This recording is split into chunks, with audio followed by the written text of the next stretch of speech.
variety of guys just trying to get used to being on the dirt again. Maybe a guy like Brett Moffitt, who has plenty of modified experience on the dirt, but they're in the truck going around in practice. And here's the 33 of Braden Mitchell as well. Logan Seavey, the USAC National Series midget points leader.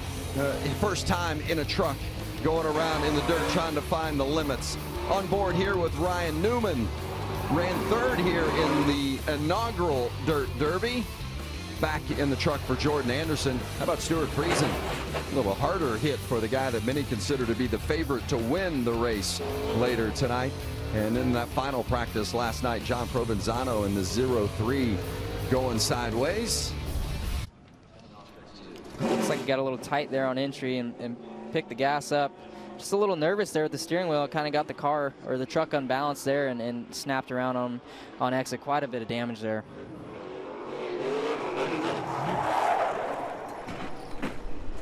Now this team will be able to recruit Chief. Into the outside wall. Hard.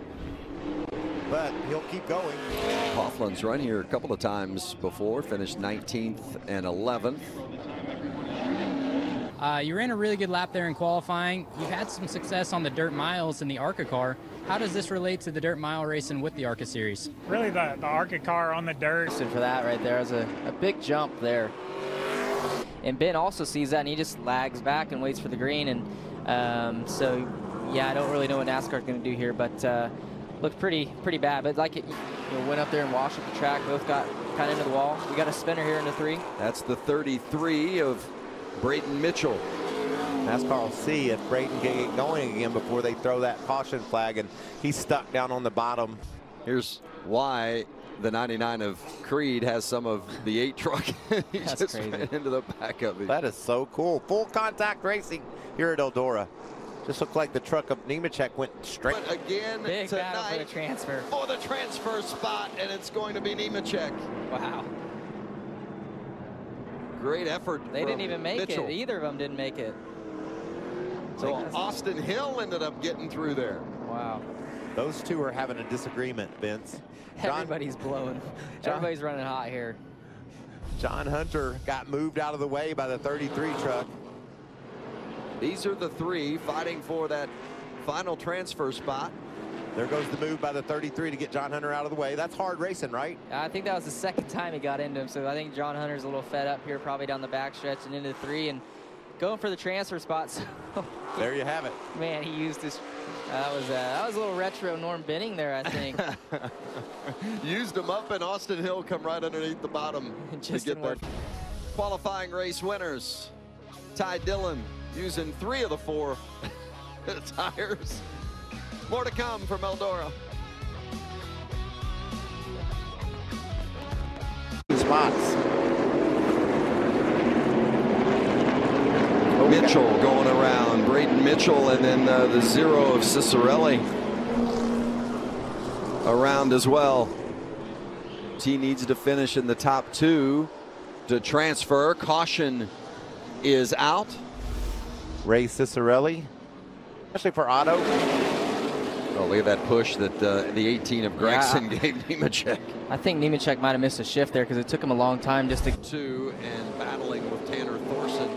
Here he is up in 1 and got the cushion there, and then really got up on it here. The wall off here, right there, exactly where he hits it. It kind of, if you had an overhead view of it, it kind of, feels like it creeps back out at you. So you can see as the dirt kind of, the darker stuff kind of comes off the. There's the 52 of Stuart Friesen, the pick for many down, not just downstairs in the pit area, but more confident. 21 sideways. The green is still out. Now the yellow comes out as Ben Rhodes, the leader, was coming up on Sauter. Sometimes when they get around, they'll leave the green out if they can. It's been exciting. You see Todd Gillen getting the fence down the backstretch. Kyle, when you exit turn 4, it just seems, or turn 2, excuse me, just seems to narrow up. He got in the wall early in the turn and just. 4 caution is out, and that's the 45 of Fontaine, who has gone around and down in the turn. Check this out. You called it, Kyle. Look at the trust that Ben Rhodes put in Friesen not to cut him off, and Friesen did a nice job diving in the corner, but watch Wyndham. Yeah, you see Wyndham last minute trying to check up, not really expecting Friesen to run that line.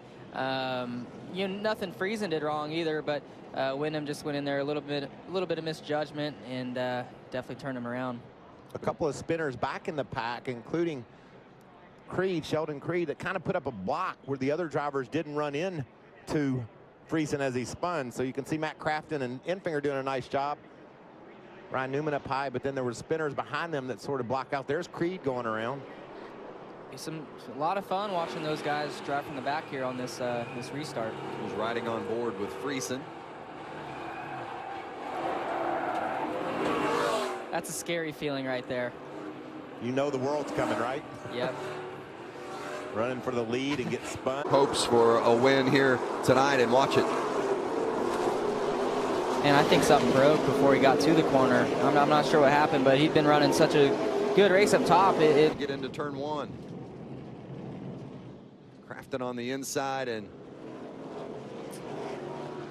just tried to get, and you saw Ryan Newman come through there late and caught his right front on Crafton. You could tell Dipple wasn't very thrilled with Matt Crafton. He ran up beside him and showed his displeasure, but that's just hard racing. Matt certainly didn't expect Dipple to come down so much and just had contact. I mean, Dipple looks like he just hangs a left on him and not quite clear low and gets himself in trouble to me.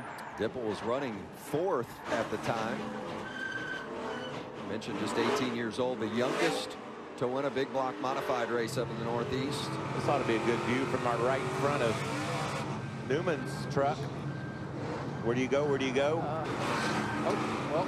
So much for our camera. There with the camera. Oh, man. Here's second, not easily done. There's Strickler up on the wall, banging it with the right rear. Knock the right side as we see the 41.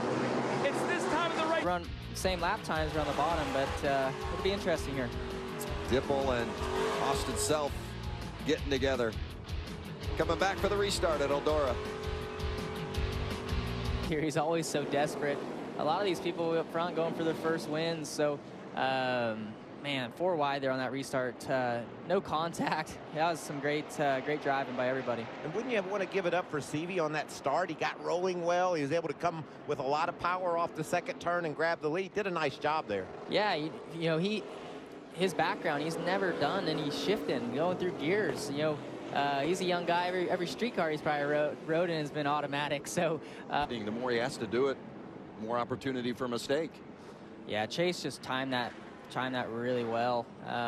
Didn't look like Logan spun too terribly bad, but yeah, that's a tough spot for the leader. Man, that's what I warned you about. It's so easy to clear the slide jobs getting into turn 1 if you're on the bottom. You're just not quite up to speed yet whenever you get to turn 1, and the bottom you're running such a shorter distance. And watch what happens behind this craziness. Norm Benning around. You saw a lot of damage to the 6 truck. Too close to call at the line. It's the last lap at Eldora, and Briscoe and Enfinger are banging doors side by side. Friesen in the fence off 2. Through 3 and 4. Who's going to win it at the Dirt Derby? Briscoe nudging ahead. Enfinger coming, and it's going to be Chase Briscoe. What a finish. Oh, yeah. Great finish there. We got him stacking up after the checkered big wreck into 1. That was incredible.